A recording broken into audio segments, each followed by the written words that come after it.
Haunted ink. In the heart of a sprawling city, tucked away between an unremarkable coffee shop and a forgotten bookstore, sat an unassuming tattoo parlor known only by the name Elysium Ink. The shop's neon sign flickered, casting a dim, almost eerie glow over the narrow street. Despite its modest exterior, Elysium Ink had a reputation that stretched far beyond the city's limits. People from all walks of life sought out its owner, a mysterious tattoo artist named Victor Kane, whose talent for ink was said to border on the supernatural. Victor was an enigmatic figure, known for his quiet demeanor and intense focus. He had a way of seeing into the souls of his clients, of understanding their deepest desires and fears without them uttering a single word. His tattoos were more than mere art, they were expressions of the very essence of the person who wore them. The designs seemed to pulse with life, as if they were more than just ink on skin. And in a way, they were. Victor's secret lay in the ink he used, a special blend he had created himself, or so he claimed.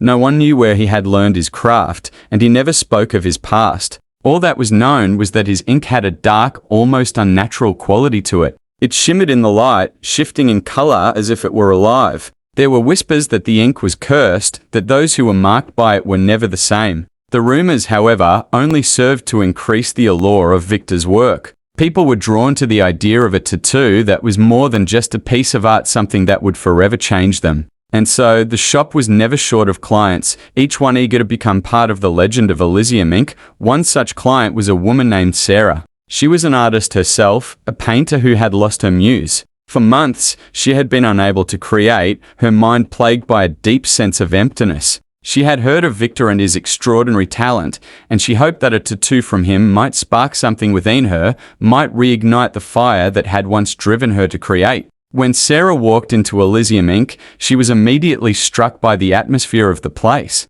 The walls were lined with dark, intricate designs, each one more captivating than the last. The air was thick with the scent of ink, and something else, something she couldn't quite place, a faint, metallic tang that made her skin prickle. Victor was sitting at his workbench, meticulously cleaning his tools. He looked up as Sarah entered, his piercing blue eyes meeting hers. For a moment, they simply stared at each other, as if some unspoken understanding had passed between them. Then, without a word, Victor motioned for her to sit. As she took a seat in the leather chair, Sarah felt a strange sense of calm wash over her, as if all her worries had been left at the door. Victor studied her for a long moment, his gaze intense and unyielding. Then, he reached for a sketch pad and began to draw.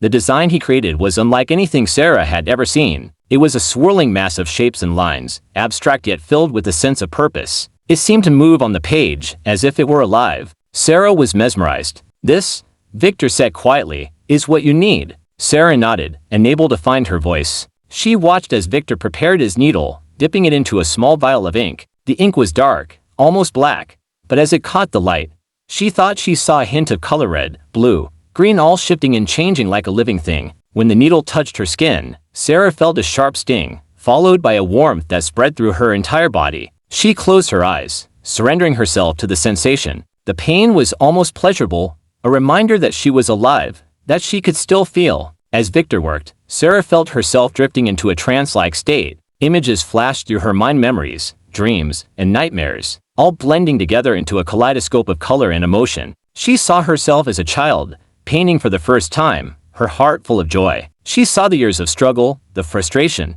and the moments of doubt. And then, she saw something else, something dark and twisted, lurking at the edges of her consciousness. It was as if the tattoo was pulling these thoughts from the depths of her mind, forcing her to confront them. The design on her skin seemed to pulse with life, matching the rhythm of her heartbeat. And then, just as suddenly as it had begun, it was over. Victor leaned back, wiping the sweat from his brow. He gestured for Sarah to look in the mirror. She stood slowly, her legs unsteady beneath her. When she saw the tattoo, she gasped. It was perfect, beautiful, and terrifying all at once. The lines seemed to move, to shift with the contours of her body. The colors were vibrant, almost vivid, as if they were not just ink but something more. But as she continued to stare, Sarah noticed something strange. The tattoo was changing, right before her eyes. The shapes were twisting, the colors bleeding into one another. It was subtle at first, but soon it became impossible to ignore. The design was alive. Panic surged through Sarah as she realized what was happening. She tried to speak, but her voice caught in her throat.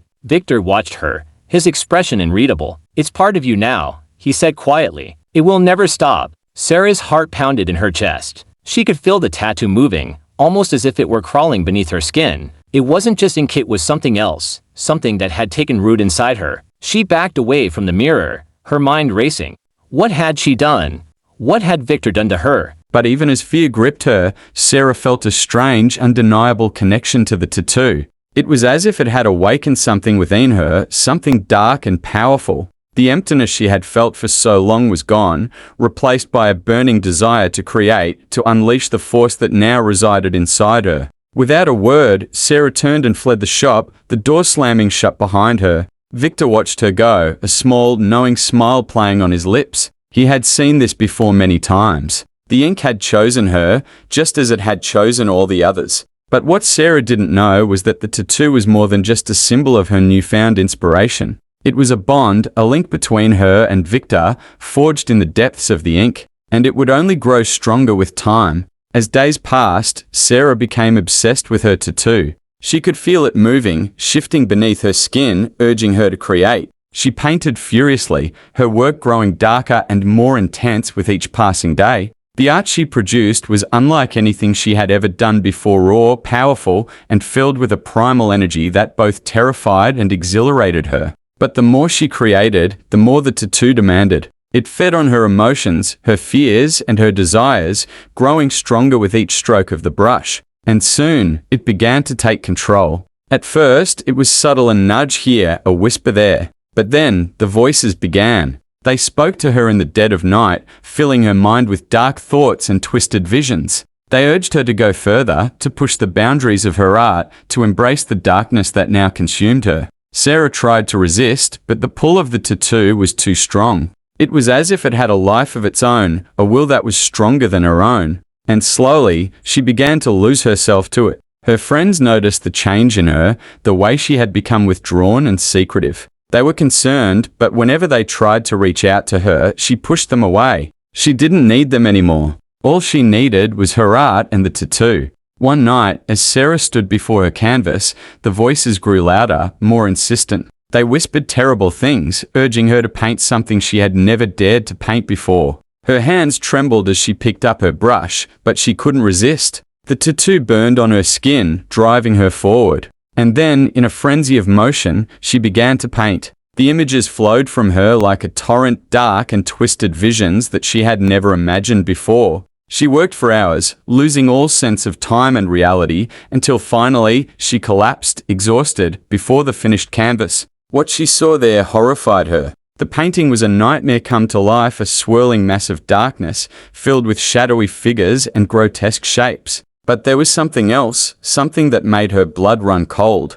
In the center of the painting, staring out at her with cold, lifeless eyes, was her own face. Sarah recoiled, her heart pounding in her chest. She tried to look away, but she couldn't. The painting seemed to draw her in, holding her captive. And then, as she watched, the shadows in the painting began to move. They twisted and writhed, reaching out from the canvas like tendrils of darkness. Sarah screamed, stumbling back as the shadows wrapped around her, pulling her toward the painting. She fought desperately, but it was no use. The tattoo burned on her skin, binding her to the darkness. And then, with a final, desperate cry, Sarah was pulled into the painting. The canvas swallowed her whole, leaving nothing behind but the empty room and the sound of her fading screams. When morning came, Victor arrived at Sarah's apartment. Don't forget to subscribe.